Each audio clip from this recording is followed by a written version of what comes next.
Alhamdulillah wa salatu wa salam ala rasulillah wa ala alihi wa sahbihi wa man wala. Il est évident que l'interruption de la révélation avec la mort du prophète sallallahu alayhi wa sallam ne signifie pas la clôture du savoir. Les textes sont définis, mais le savoir est infini. Et donc il est très nécessaire, primordial, déterminant de séparer la notion de l'wahi comme indication de la vérité sans la dévoiler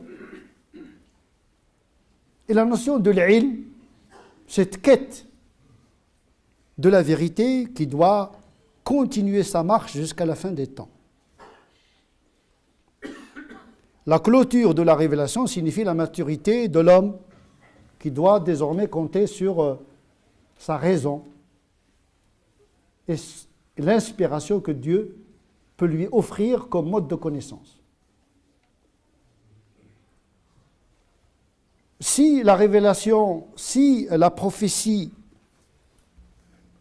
est close avec l'avènement, plutôt avec la mort du prophète sallallahu alayhi wa sallam, il y a une ouverture de cette quête qui fait que le wahy est un point de départ et non point un point d'arrivée. Le Coran lui-même ouvre des perspectives vers d'autres modes de connaissance. La contemplation, tafakkur, la perception de l'esprit, un nazar, dans l'univers, dans l'homme également, comme un signe de Dieu, ayah. À cet égard, nous sommes en présence de 3 livres. Le livre révélé, le Coran et son subordonné, la Sunna. Le livre étalé, cosmique et naturel, comme une communication divine par le biais de l'univers, un langage divin qui nous parle. Les lois de l'univers, les lois sociologiques, les lois. Dieu nous parle à travers la création, 2e livre, et puis le livre intérieur, wa fi anfusikum afala tubsirun, c'est-à-dire la raison. Comme disait le Ghazali, la révélation c'est une raison de l'extérieur, et la raison c'est une révélation de l'intérieur. Nourun ala nour, la révélation, la lumière de la révélation qui vient s'ajouter à la lumière de la raison. Et donc la démarche de la quête du savoir Dieu, connaître le sens de la création,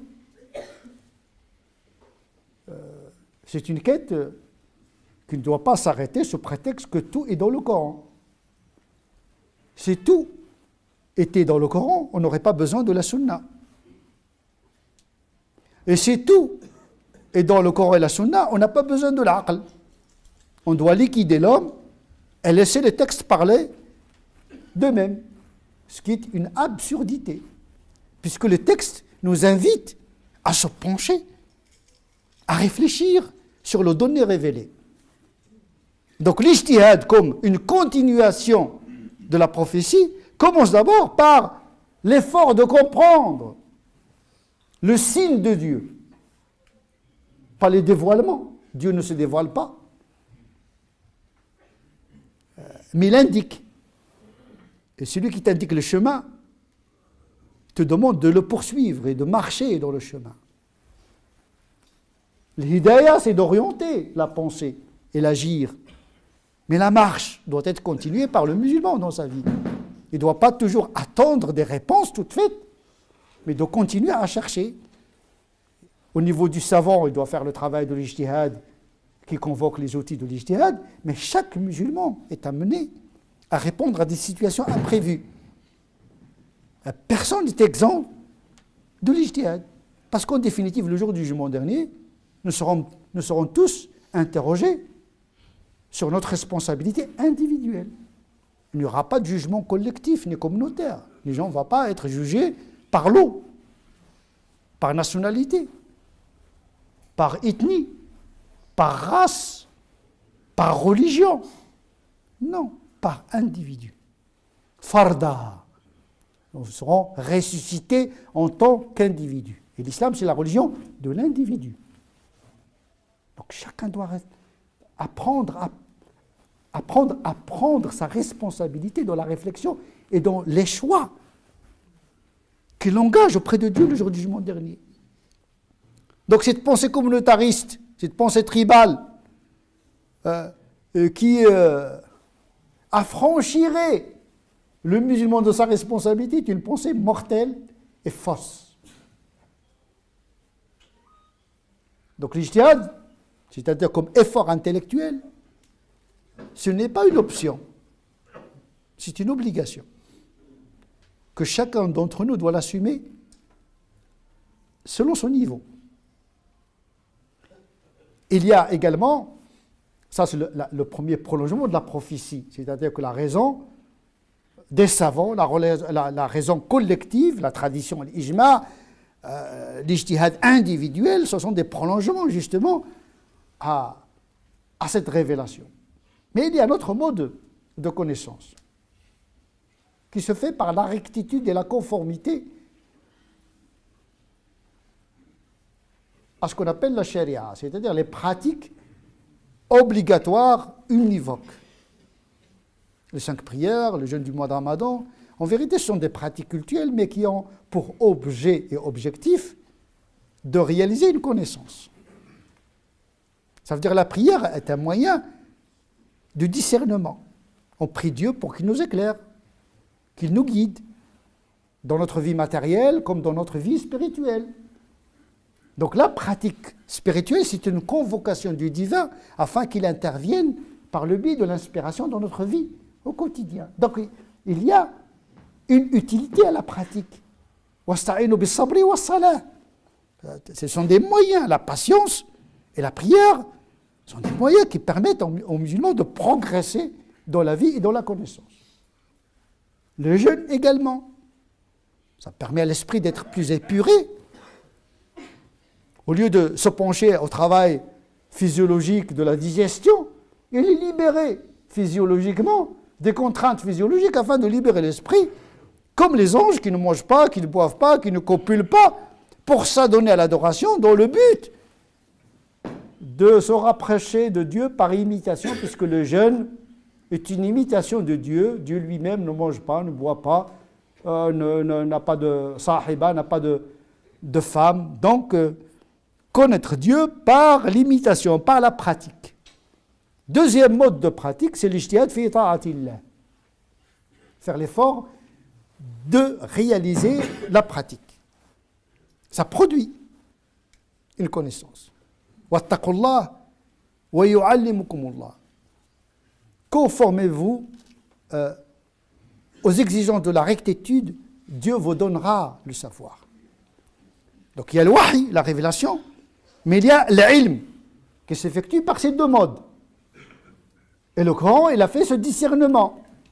Quand il a demandé à son prophète de ne pas se précipiter de réciter le Coran avant la fin de la narration de l'archange Gabriel. وَلَا تَعْجَلْ بِالْقُرْآنِ مِنْ قَبْلِ أَنْ يُقْضَى إِلَيْكَ وَحْيُ. Attends la fin de la révélation avant de la transmettre.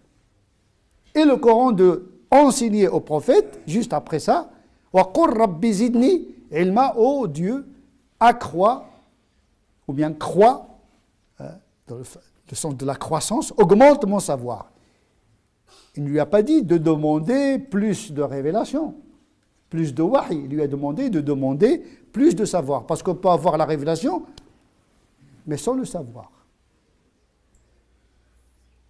On peut connaître le Coran, c'est-à-dire l'apprendre, sans le comprendre. Et le Coran fait allusion à un peuple qui a reçu la Torah, mais ne l'a pas portée comme il faut. On leur a donné la Torah, mais ils n'ont rien compris la Torah. Comme l'âne qui transporte des livres. En vérité, ce passage, il est valable pour les musulmans également. Il ne suffit pas de connaître la Fatiha, il ne suffit pas de connaître le Baqara, il ne suffit pas d'apprendre par cœur le Hadith pour avoir le savoir. Et donc le savoir, c'est autre chose que l'information délivrée par la révélation. Le wahy, c'est une source du savoir. Mais les textes sont limités. Et le savoir, il est dans les textes, mais il est dans l'universel également, dans l'homme également. Parce que celui qui a révélé, c'est celui, le même, qui nous a donné la raison, qui nous a donné l'univers comme source d'information. Et donc l'effort de la rectitude peut aboutir à ce qu'on appelle l'inspiration comme une branche de la révélation. L'aql comme prolongement de l'wahy, l'inspiration chez les saints, chez les salihin, ceux qui sont justes, ceux qui sont... parce qu'on peut trouver, c'est des gens qui ne sont pas des savants, des théologiens, des canonistes, mais sont tellement pieux qu'Allah subhanahu wa ta'ala leur délivre une connaissance par un biais raccourci, celui de l'inspiration. C'est pour cette raison que lorsqu'on a posé la question à Ahmed ibn Hanbal, après ta mort, qui est l'homme qu'on pourrait consulter concernant les questions religieuses. Et Ahmed ibn Hanbal d'indiquer une personne qui n'est pas connue dans les milieux savants. Et les disciples de lui dire, oh, cheikh, cet homme n'est pas un savant. Et Ahmed ibn Hanbal de répondre, c'est un saint, c'est un juste. Les gens comme lui sont les plus à même à connaître le vouloir de Dieu. Donc il y a deux modes, le mode de l'intellection et le mode de l'inspiration. Mais cette marche doit continuer à l'échelle collective, à l'échelle communautaire, à l'échelle des savants, mais à l'échelle des individus. Mais il n'y a pas d'obligation de résultat, on peut se tromper. Mais on n'a pas le droit d'avoir une mauvaise intention quand on interprète le savoir. Ce qui nous est demandé, c'est de chercher et de faire l'effort. C'est de mener le combat, pas la victoire. De chercher le savoir, pas de le cerner, puisqu'il est dit qu'il est impossible de cerner le savoir de Dieu. Donc le savoir, par essence, il est relatif. Bien sûr, il y a ce qu'on appelle, ce qui est reconnu comme nécessaire de par les enseignements de la religion, tels que les 6 piliers de la foi, l'unicité de Dieu, la prophétie, etc. Mais dès qu'on commence à interpréter l'unicité de Dieu, là on est confronté au savoir de l'unicité de Dieu. L'unicité c'est un dogme, mais le savoir de l'unicité c'en est une autre. Il y a ceux qui pensent que Dieu est méchant, l'enfer, etc. C'est une interprétation. Mais ils peuvent se tromper de Dieu. Je suis à l'image de ce qu'on pense de moi, mon serviteur. Ah, vous devez assumer votre responsabilité quand vous interprétez l'unicité de Dieu. Ses attributs, ses noms, etc. Avec l'islam, il n'y a pas de repos. Il y a des gens qui pensent qu'avec l'islam, ça y est, ils sont déjà dans le paradis. Ils ont planté leur tente au cœur du paradis. Ça y est, il n'y a plus de quête, nous avons la vérité, tranquille, etc. Non, avec l'islam, on commence. Avec l'islam, on commence. On n'est pas arrivé. Bien sûr, il y a 5 prières, le jeûne du mois, tout le monde est d'accord sur ça. Mais à partir de ça, à partir de là, il n'y a que réflexion. Il n'y a qu'une quête de Dieu, qu'une quête de la vérité. Une prière qui ne produit pas de connaissance, c'est comme quelqu'un qui court sur place. Il court, il fait des efforts, mais il ne bouge pas. Parce qu'il n'inscrit pas la prière, le jeûne, sa pratique, dans ce qu'on appelle as-suluk wa sayr ila Allah. Il n'y a pas de projet de marche vers Dieu, ni par l'intellection, ni par la pratique cultuelle et éthique. On est presque dans la nomolatrie, l'adoration de la loi. Je pratique parce que c'est obligatoire, point à la ligne.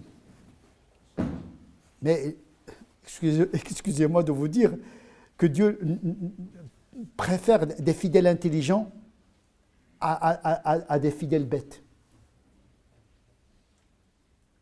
Et j'ai l'impression que les musulmans donnent une perception bête de leur religion. Ils ne savent pas la pratiquer, ils ne savent pas l'inscrire dans un projet de proximité de Dieu et de proximité de l'homme et de la nature. Ils ne savent pas en parler.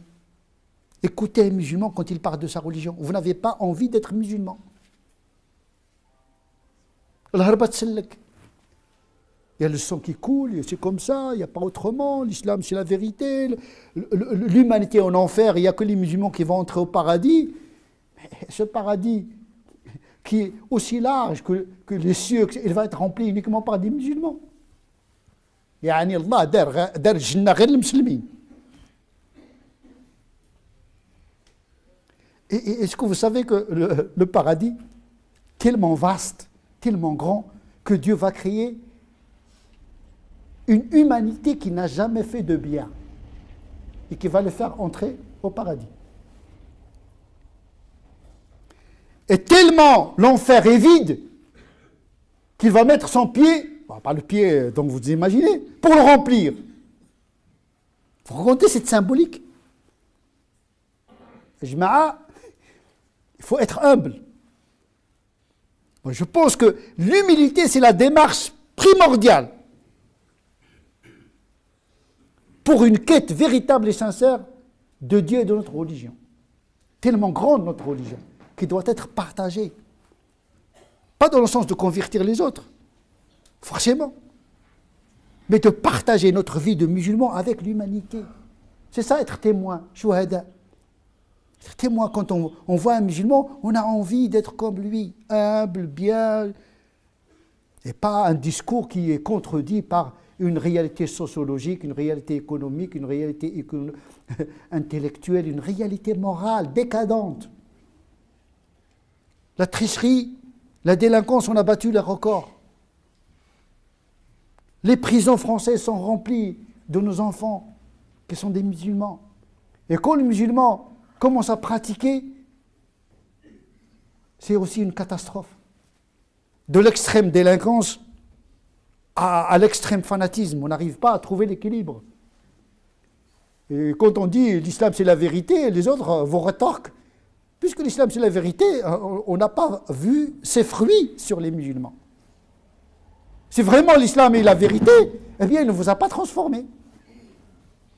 Alors que votre prophète dit « Innama bu'aytu li'utammima makarima al-akhlaq » et comme disait l'autre « Ya lahu min din law kana lahu rijal » Quelle belle religion. Malheureusement, il souffre de ses fidèles. نسأل الله عز وجل أن يجعلنا من الذين يستمعون القول فيتبعون أحسنه أولئك الذين هداهم الله وأولئك هم أولو الألباب. اللهم اهدنا فيمن هديت وعافنا فيمن عافيت وتولنا فيمن توليت وبارك لنا فيما أعطيت وقنا واصرف عنا شر ما قضيت فإنك تقضي ولا يقضى عليك وأنه لا يذل من وليت ولا يعز من عاديت تبارك ربنا وتعاليت.